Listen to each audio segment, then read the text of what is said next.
and welcome to the fourth episode of our BMW E30 Widebody project. So today we do lead work, or let's say tin work, to smooth out the transitions between the new welded in metal pieces and the existing side panel.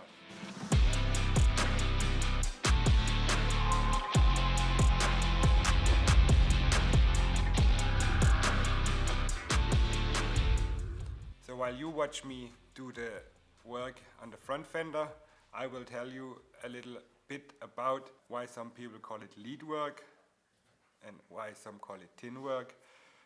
It is basically both the same. Back in the day, when the whole thing was common to do, it was lead, so it was the poison toxic lead people used to melt on their cars to fill the body gaps, and nowadays it is tin. It is still poisoned, it is still not good for your health, but it is better than the stuff with lead in it. So that's where we start. The whole thing was invented when chemical stuff wasn't that far developed than nowadays. So tin is basically first method of using body filler. Nowadays you use Bondo and stuff like that, but back in the day, like in the 20s and 30s where this all started, they had no chemics. So they used the lead to do the transition between the weld parts, or when they had to fill a spot on the body, or while they do the manufacturing of the cars, they had spots where they welded the body panels together and they smoothed out the stuff with lead. So I guess until the 60s or 70s it was common to use lead, and then it was developed to use tin. It still has some parts of lead in it, and that's why it's still not so good for your health.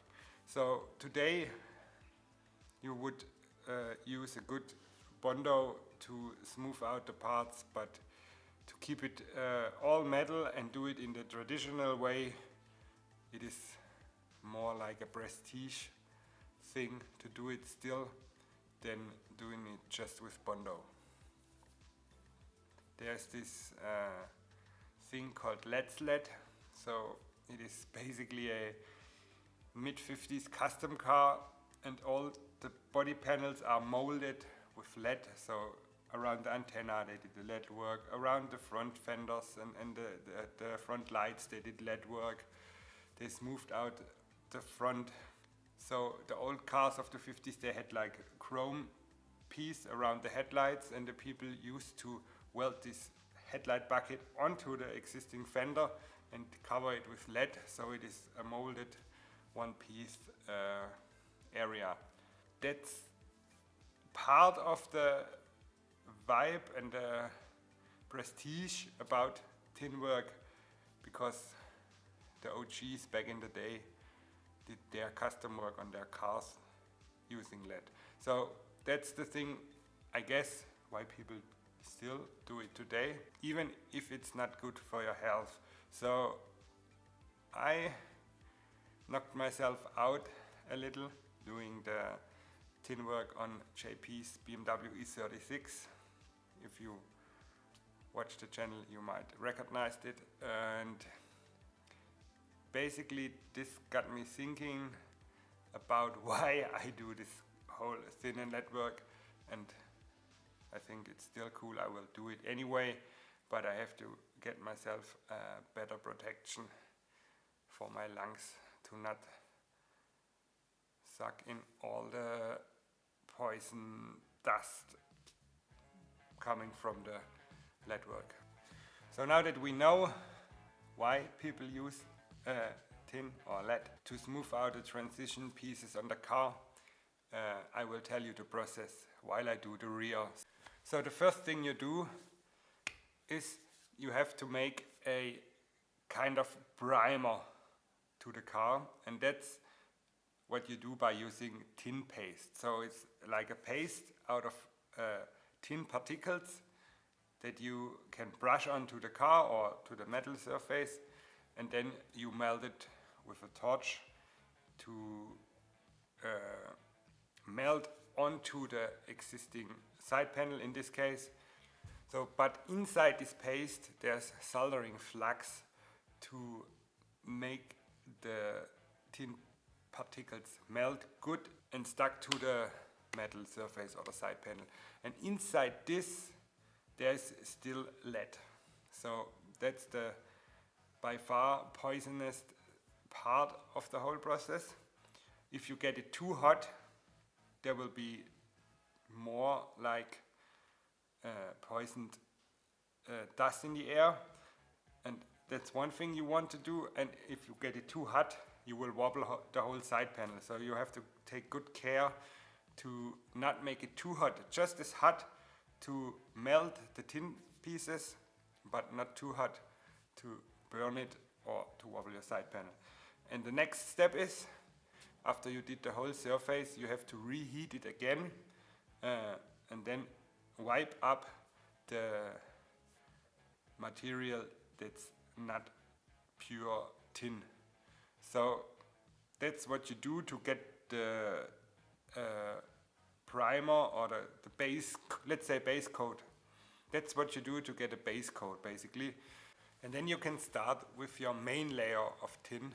The tin itself comes in rods, so that's the common thing you can buy it, so like thin long rods. And these rods is the stuff you will melt on to your car. But let's say that's some kind of a difficult part, because if you get it too hot, it will simply drop down to the floor and won't stick to the car. And if it isn't hot enough, it will not connect itself to the primer or the tin paste or the existing side panel. So you have to figure out a way to have the perfect, like, let's say 20 degrees range of hotness, to have it perfect, to be able to smooth it with a piece of wood and almost like you make yourself a butter bread, you can smooth bring it to your car or metal surface.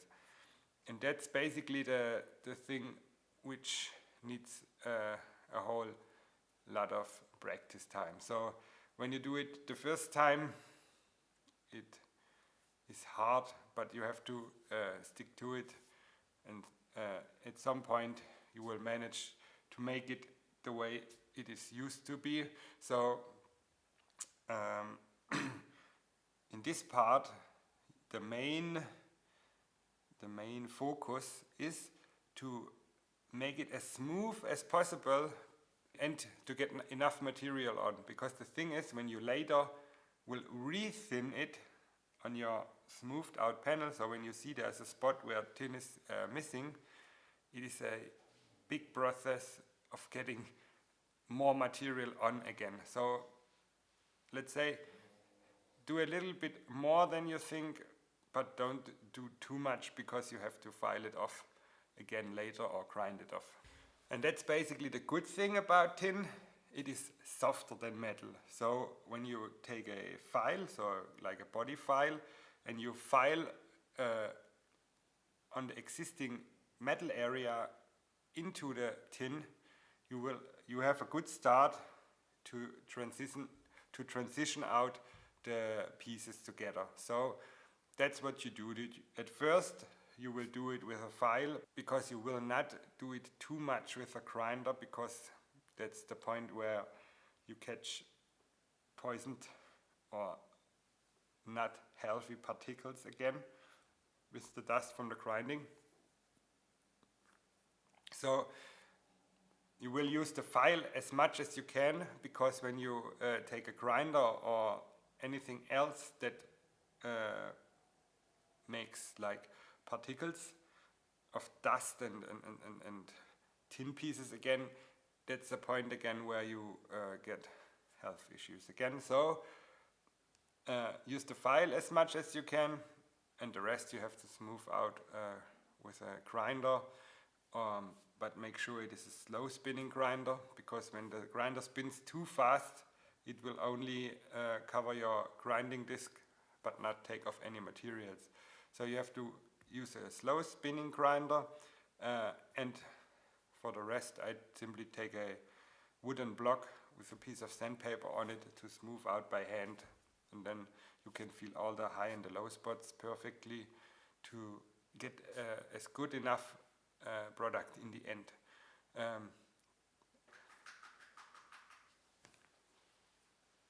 So most of the time you will still need Bondo at the end. That's normal, to fill the last imperfections, and then body filler, and then you are basically ready to paint the car. So now that we are at the file part, and it's basically every time the same, I thought to end the video here. If you are interested in the file work itself, go check out the video of the Volkswagen Golf Rapid MK2 I did. There's the filing process in the video in a whole sequence. So if you like this video and you are new to the channel, this was episode 4, so we have 3 episodes of this E30 build already uploaded on the channel. And if you are new to the channel, make sure to subscribe to don't miss any of the new videos, because we filmed a whole bunch of stuff that's going to be uploaded the next few weeks. So stay tuned, bye.